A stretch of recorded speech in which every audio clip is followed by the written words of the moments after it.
ป้าเอ้ยอยู่เพื่อนอยู่บ่ฮาม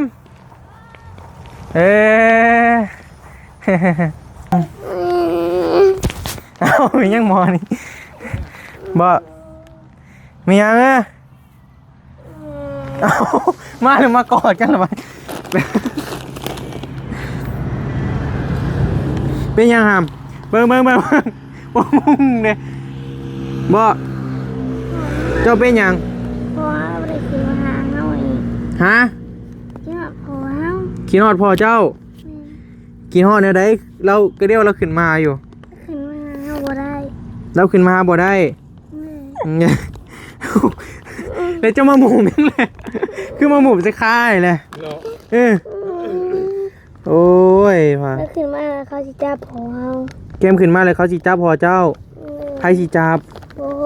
ฮะเฮาโอ้โหจับบ่เพิ่นบ่จับดอกโอ้ยไผเว้าสิจับแม่แม่จะเว้าสิจับแม่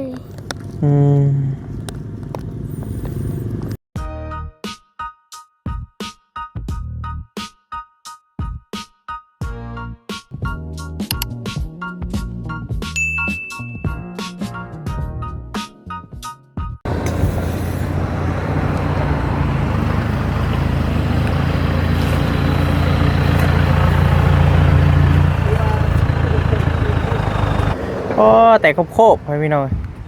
โพดโพลุยเลยเนาะทรายลุยแห้งเลยนี่ใช้น้องชายยังอยู่เฮือนบ่ยังบ่ได้เข้าไปพอดีฮะก็มาฮอดกำลังกินหมี่เดี๋ยวจะมอดหิวยังคือมอดหิวข้าวแห้งแซ่บบ่สบายดีเด้อบ่แซ่บกินไปสั่นเลยเป็นยังมันเป็นยังดินมันออกอันนี้บ่ดินออกอีกแล้วนี่เว้ยโอ้ยดินไหลเล็กเจ้านี่ลุยลี่เนาะมอนี่เฮ้ยอ๋อขี้ต้มมาพากันมาใส่มาแต่เฮือนได้ขึ้นมานี่เลยโดนมันก็ไม่เมฆไปดีเด้อเมฆเด้อตัวเมื่อจะเป็นเมื่อสิบใบมันอีกก่อนถิ่มไว้ใส่นะใช่ใช่ขับปีนห้างไปเลยปีนห้างหนีได้ถิ่มไว้ใส่ห่านมูคนนะห่านไผ่นิวห่านสังตุนใช่แท้สังตุนประจานเลยนี่คิดไหมนี่โอ้เรากันกูกัน เราเห็นเจ้าขึ้นได้นะรักได้รักแล้วเราเห็นเลยอ่ะเรายังบ่อยู่ได้บ่ไปจอดกับยะไปลาวใต้อยู่เขาไปเที่ยวลาวใต้เที่ยวกับประจานได้ป่ะโอ้ FC เราเฮงเนาะ FC เราเฮงหลายซับเติมหนึ่งได้หรอ FC ด่าครับพอดีวันนี้ได้เจ้าเลยแบงค์เลยเนาะเห็ดมาเพราะเดือนนี้โดยอยู่ได้ค่ะผมจะเอาไปเห็ดยังไงนี่ตอนแรกกะลิมันหัวบ่แม่นมีแต่ปกป้องเด็กคนไว้เด็กเพิ่นได้นะเด็กเพิ่นได้นะง่ายเนาะอยู่เฮือนอยู่ซ่านอยู่บ่ไปเดินเผาคนเฮือนบูวี่เด็กวี่ป่ะวี่โอ้หิวแห้งเนาะเจ้าเนาะยังไม่ได้กินข้าวเลยแต่แก่รถชอดบ่ายโมงเลยชอด1 โมงกินกับมอดมอดอยู่ไส้น่ะมอดดูเป็นดินออกบ่เราเอานั่นถูให้เราบ่ได้มากออกนะเบิ่งมันเอาจอดนอกพี่ประจักษ์มีจิกกาวใส่เลยจิกในมันก็ออกเลยบ่ผ่านว่ายันยางมันตายเลยยางชิ้นตายเพราะจิกออกมันบ่อยู่เลยเบิดเท่าไรเบิดเดี๋ยวมันถึงงานฟรีโอ้ยเนาะหมูบ่เก็บเนาะหมูวาวเขาก็ถามว่าเท่าไรหมูวาวบ่ยอมนะเป็นคนดังนี่ก็ดีอย่างหนึ่งเนาะไปใส่เพิ่นกระบอกเงินเนาะหมูคูเอาดินออกคักเลี้ยงเนี่ยบอกถามปัดคนดังได้หอยพี่น้องเลยมันออกในสิ้นนี่นะนี่ออกมาแหละเขาเปิดต้องได้เปลี่ยนชิ้นตัวนี้ไงเขาเปิดห้างใช่บ่ได้เปิดมันเป็นบุรังเปียกเลยนะตัวนี้เนาะจังไว้มาดูออกแห้งบ่บึงกวดดำเนาะ มันออกในนี้ลิ้นรถเพิ่นไปแป้งเลยลิ้นมันออกเพิ่นพี่น้องอยู่บ่เด้น้องทรายคือเงียบเงาแท้วะใช่น่ะปาดกวดเพื่อนอยู่พอดีแม่ใจดีเพิ่นฝากมาแต่ด้นเติบแล้วพี่น้องมอบก่อนจึงขอกินน้ำน่องเพิ่นมอบเลยนะมอบทางไกลมันรู้นะเฮ็ดยังอะน่ะเบิ่งคือก้มเงยอยู่เนาะใช่เฮ้ยอยู่เห็นอยู่เนาะอ้ายอยู่นำกันอยู่บ่ไปเดี๋ยวเข้าไปหาเพิ่นก่อนเด้อโดนไปบายดีเด้อพ่อพี่น้องเด้อบายดีกันอีกบัดหนึ่งเนาะพอดีหลังจากที่ว่าเฮามาแต่หาพ่อเพิ่นเนาะ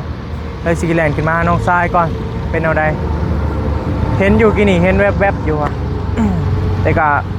คือว่าเห็ดยังก้มเงยอยู่เนาะเดี๋ยวเข้าไปหาเพิ่นก่อนพอดีมื้อนี้ก็บอบบี้ก็มีทางแม่ใจดีเพิ่นฝากมามีโอวัลตินก็มีหลายอย่างอยู่ข้าวต้มขนมมาแหละคือแบบเพิ่นที่เคยฝากมาให้สายฟ้าแหละพ่อพี่น้องเคยมาเบิ่งอ้ายก็อยู่นํอยู่เนาะไปเดี๋ยวเข้าไปเบิ่งข้างในเฮือนเลยโอ้ยฟ้าเอ้ยสายฟ้าอยู่เฮือนอยู่บ่ฟ้าเอ้ย ใช่ยังใส่ผ้าฟ้าเอ้ยอยู่เพื่อนอยู่บ่ฮาม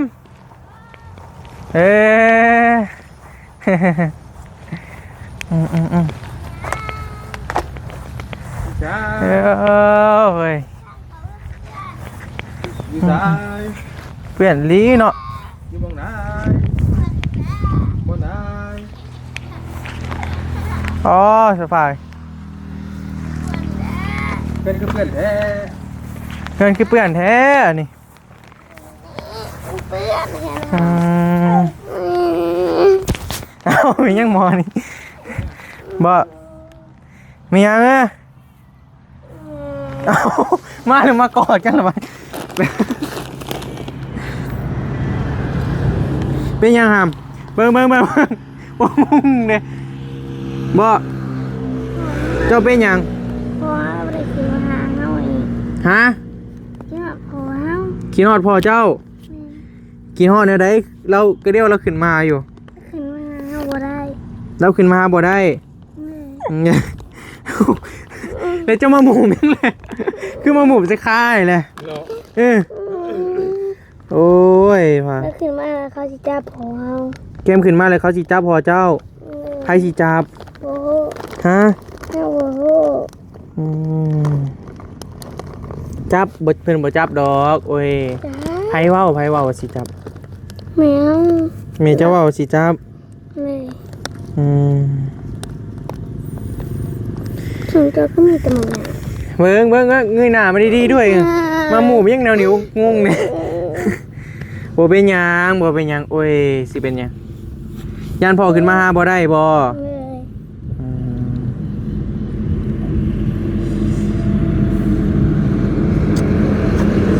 อยู่กับไผอยู่คนเดียวเบิ่งเลยให้ป้าลุงเห็นหน้านี่แม่เฮ้ยหมู่ลงอยู่มอนี่โอ้ยเป็นอะไรล่ะเป็นอะไรเป็นอะไรพอเราขึ้นมาเฮาบ่ได้เด้พ่อเจ้าขึ้นมาหาบ่ได้อยากให้พ่อขึ้นมาหาบ่ฮะ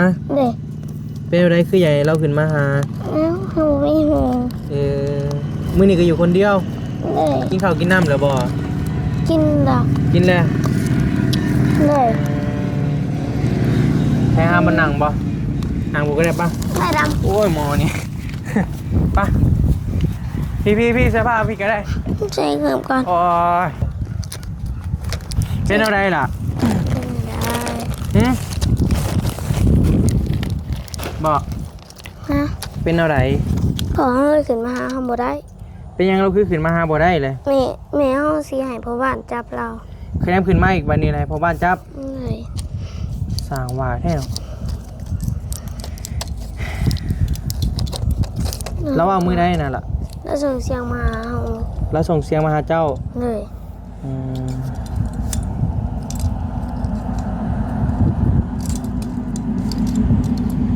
เราขึ้นมานอนน้ำเจ้าเราขึ้นมานอนน้ำเจ้าบ่ ตอนฝนตกลิ้นแล้วนอนหน้าซองเถื่อ พอมานอนน้ำเจ้า2เทื่อ เลยเราไปใส่บ่ได้ฝนตก นี่ ลิ้น พ่อเนี่ย อืม คือว่าได้ลืมบ่าวได้ดิเนาะ สบายดีเงาไว้ สวัสดีบ่ได้วันยาว อืม สวัสดีปะลุงเด้อเร็วเลย แนมหนาวกล่องนี่โอ้ยหมอย เร็ว เบิ่งนะอย่าฟ้าจับที่ถามนี่นะ อย่าจับได้กี่ดินนะ มันเป็นอะไรบ่ล่ะ นะ เราขึ้นมานอนน้ำเจ้า2มื้อเลยแม่เจ้าให้สิว่าหืม พอจักเราหูจริงได้ว่าพอเฮานอนเอาเฮา เอาเราฮู้แนวได้แหละ เฮาก็บ่ฮู้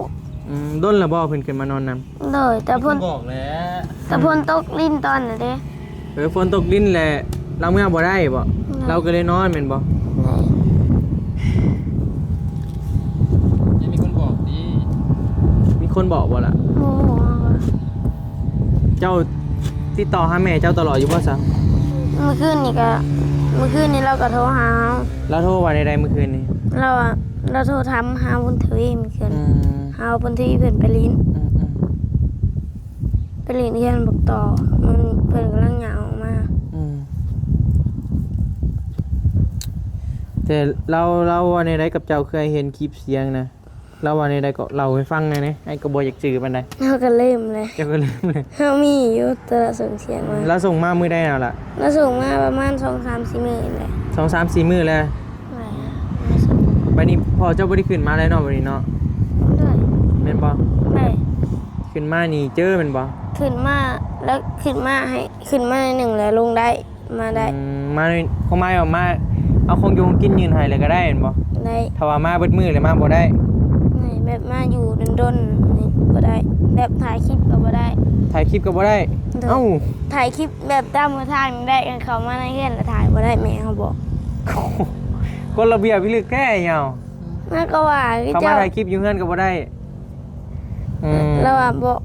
คันถ่ายคลิปอยู่นี่เราว่าคันถ่ายคลิปอยู่ในเฮือนเลยเราบอกเมื่อคืนนี้ถ่ายคลิปอยู่เฮือนเราเองได้ ถ่ายคลิปอยู่เฮือนเราเองเลยได้ ได้ ถ่ายอยู่เฮือนเจ้าเลยบ่ได้บ่ บ่ได้ มานอนก็บ่ได้ บ่ได้ เขามาขอบเขตเฮือนได้บ่ ได้อยู่ ได้อยู่แต่ห้ามถ่ายคลิป ถ่ายเลย เป็นอะไรวันเริ่มงุ่งเลย กันเราส่งเชียงมา เกลืออะไรมานี่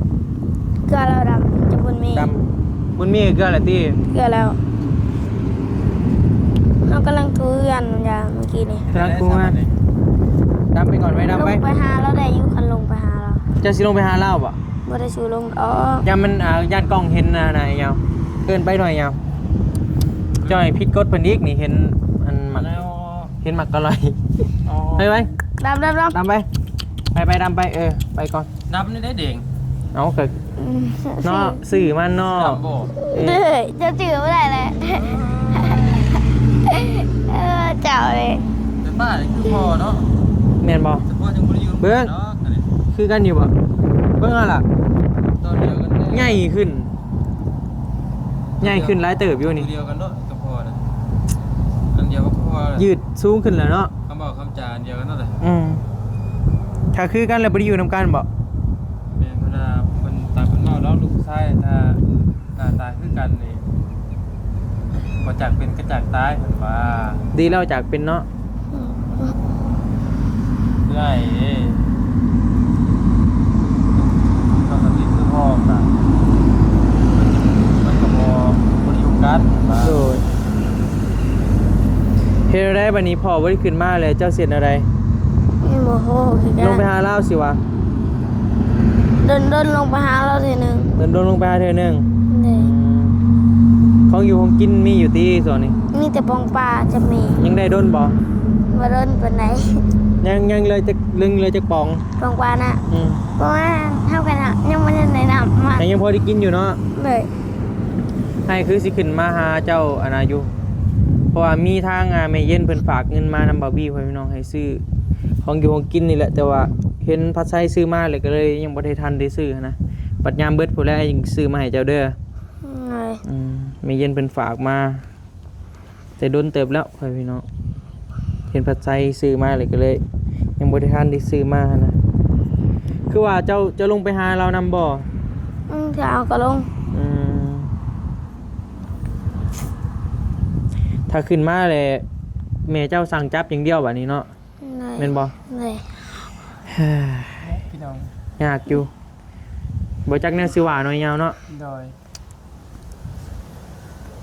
แม่ว่าอะไรครับ ตะกี้เราขึ้นมาคู่มือบ่ฮัม เลย ขึ้นมาคู่มือ ตะกี้ได้ แต่ว่าเรามานอนในเฮือนนี่2คืนแม่นบ่ เลย ในคืนมื้อน่ะฝนตกแม่นบ่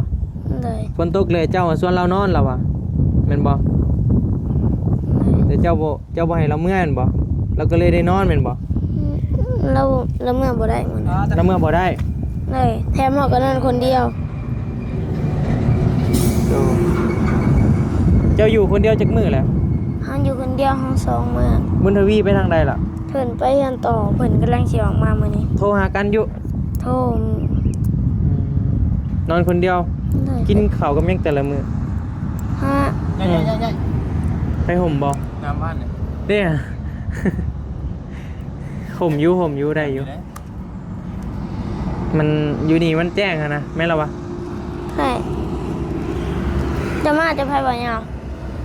มาหลายคนอยู่ไอ้นิวก็ขึ้นมาหามาเบิ่งเอาแหละคือว่าเป็นแนวใดอะนะ คือว่าวุ่นอยู่ มีแต่เรายังบ่ได้บอก มีแต่เราส่งมาเจ้าไปนะสื่อตียังบ่ได้บอกพ่อบ้านยังตี ยัง สุดมีแต่ส่งหาเจ้าสื่อเนาะ เลย อืม เขาอยากลุงเอาไปจักบอกแม่มาเบ่งมันหา ลุงใส่ ลุงโตเรามาถังน้ำนะไปจักหาว่านาเว้ยเนี่ยเราบอกนะ ในทหารพ่อ ลุงโตเราถังน้ำนะตัวเรามีหลุดเจ้าน้ำนะเอาแบบนี้ เอาระหว่างสิว่าได้ระหว่างพ่อขึ้นมากับพ่อบ่ขึ้นมาตัวใดดีก่อนกัน พอขึ้นมา พ่อขึ้นมานี่มันดีไปได้ล่ะ มันม่วน ฮะ มันม่วน มันม่วนเวลาอยู่กับพ่อเป็นอะไร มันม่วนดี หืม มันม่วน สายฟ้าเอ้ยมีไผขึ้นมาหาอยู่อ่ะ ไอ้พัดไส้จะบอกแก้วเมื่อวานเนี่ย ขึ้นมาเจ้าว่า เลยบอกแก้วแล้วขึ้นมาบอกแก้วเราไม่ได้ขึ้นมาเมื่อวาน คือปลาลุงหูกันนั่นแหละขอความเสียงนั่นเนาะที่ว่าแม่สายฟ้าส่งมาหาสายฟ้าแหละแล้วบ่แก้วไปเปิดไปก็เลยแบบเห็นอะไรกับกระบาบน้องหลาเพิ่นนั่นแหละพ่อพี่น้องกระบาบอันนี้ก็น้องทรายโอ้แบบ บ่จักแนวสิว่าบ่วีกะมันเด็กน้อยเขาเจ้าต้องการความอบอุ่นนะคันว่าแม่สายฟ้าอยู่เฮือนนี่เดี๋ยวพอสายฟ้ายังขึ้นมาวนเวียนน่ะอนาพิษหน่อยยาวเนาะเห็นบ่อันนี้มีแต่ลูกเด้ขึ้นมาหาลูกอะไรอย่างเงี้ยนะขึ้นมาหาลูกกับพิษบาดก็อีกมุมมองหนึ่งก็เด้อบอบบี้สิเป็นกลางที่สุดเลยเด้ออีกมุมมองหนึ่งเนาะตามที่ว่าบอบบี้เบิ่งแม่สายฟ้านะเราจะคิดว่าย่านแบบพอสายฟ้าขึ้นมาเลยแบบสนิทสนมกับลูกนะแบบต่อไปเลยอาจจะขึ้นมาตลอดเลยนะแบบย่านแบบว่าย่านแบบมันความสิ้นเคยเนาะยาวเนาะแบบคอยจะขึ้นมายามใดก็ได้ยังไงแบบย่านแบบเกินขอบเขตบ่ยังประมาณนี้อานาแมนเบิ่งมุมมองของแม่สายฟ้าอาจจะคิดว่าประมาณนี้และไอ้คงเนาะไอ้คงเราก็ขึ้นมาเราก็ด้วยความที่ว่าเราก็คิดฮอดลูกเราแหละอยากมาเบิ่งหัวอกคนเป็นพ่อเด้พ่อพี่น้องก็แน่นอนเป็นห่วงลูกอยู่แล้วยอมสละชีวิตเพื่อลูกยังได้นะแม่นบ่ยาวหัวอกคนเป็นพ่อฮะแบบบ่มีหยังสิแบบแพงลูกสุดๆเลยนะว่าง่ายๆก็บ่มีหยังเทียบเท่าลูกได้นะมีหยังก็สมมุติลูกเจ็บเป็นเนาะมีหยังก็คายเบิดเพื่อลูกนะแบบจะประมาณนั้นคนเป็นพ่อเป็นแม่นะพ่อพี่น้องก็เป็นห่วงอีกอย่างนี่ก็อยู่คนเดียวบอบบี้ก็ว่าบ่ผิดดอกที่ว่าเราขึ้นมาเป็นหมู่นะขึ้นมาอยู่นำกันแบบนี้นะเนาะ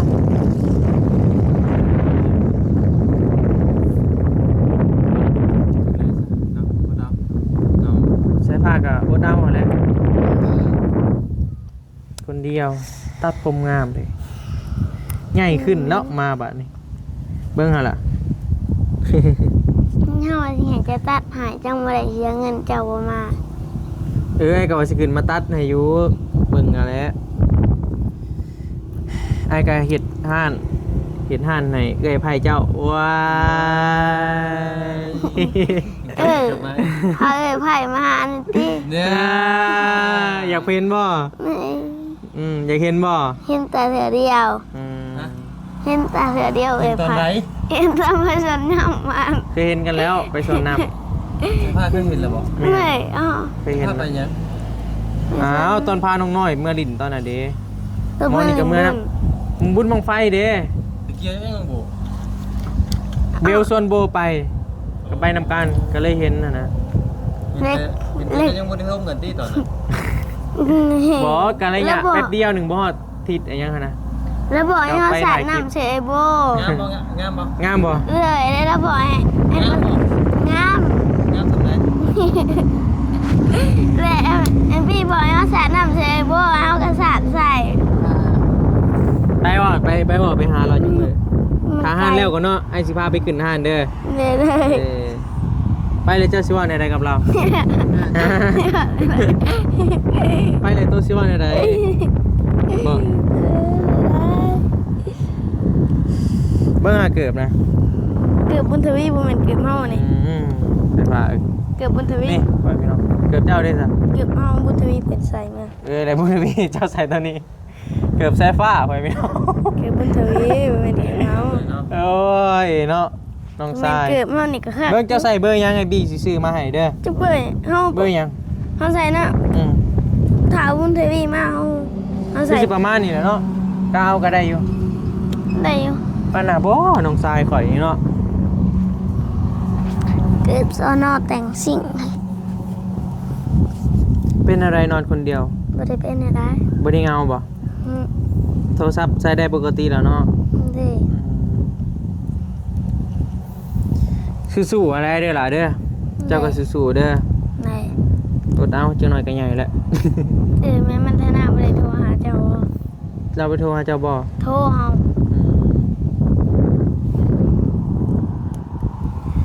เราโทรลิ้นน้ำคู่มือบ่ ได้ หืม ลงมือแล้วก็โทรลินน้ำเจ้าไปหาสาวดู อืม เราก็เลยบ่มีเวลาโทรหาเจ้า น่าเวียกเด้ล่ะอย่าไปเวียกโทร กลางคืนก็ไปหาสาวบ่รับบ่นอน ไป จะคือฮู้ ไอ้พี่ จะคือฮู้ เลยเอาอะไร แม่นบ่ เดี๋ยวมาแล้วเดี๋ยวสหักเข่าน่าจะหักเข่าลายแล้วลูก เขาบอกไปมั่วเขายังถือเขาบอกยังถือเลย แม่ครับเจ้าแหละเลิกเรียนที่รับนอน ตามคลิปเลย ท่านเผาสาว น่ะเข้างามเนาะปีนี้เนาะครับเนาะงาม ว่ มาก งามซ้ำเอ้ยโบจะหมักดอก ว้าโอ้ยเป็นเว้าเด้อหมอนี่เป็นเว้าเป็นหยังคือแล่นไปเลยไปกอดอ้ายไปนะเคยเจอจักเถื่อได้ไว้ไปหน่อยบอกฮะ ไม่ได้เป็นยา เป็นอะไรคือว่าแล่นแล้วไปกอดไอ้พี่บ่ล่ะ ไม่ได้เป็นอะไร เป็นอะไร ไม่ได้เป็นยา กินฮอดบ่ เลย ฮะ เลย กินฮอดแห้งบ่ เลย บ่นะมีแนวนะโตบ่ข่อยหูฮอดตับฮอดไตเจ้านะตับไตให้วันได้ค่ะเจ้า ข่อยหูว่าเจ้าสิเว้าหยังพุ่นน่ะบ่ ใส่อายุได้ด้วยก็เกินได้ด้วย เจ้าหมอ ได้โอ้ย ตับไตก็ยังอยู่ในใจเอา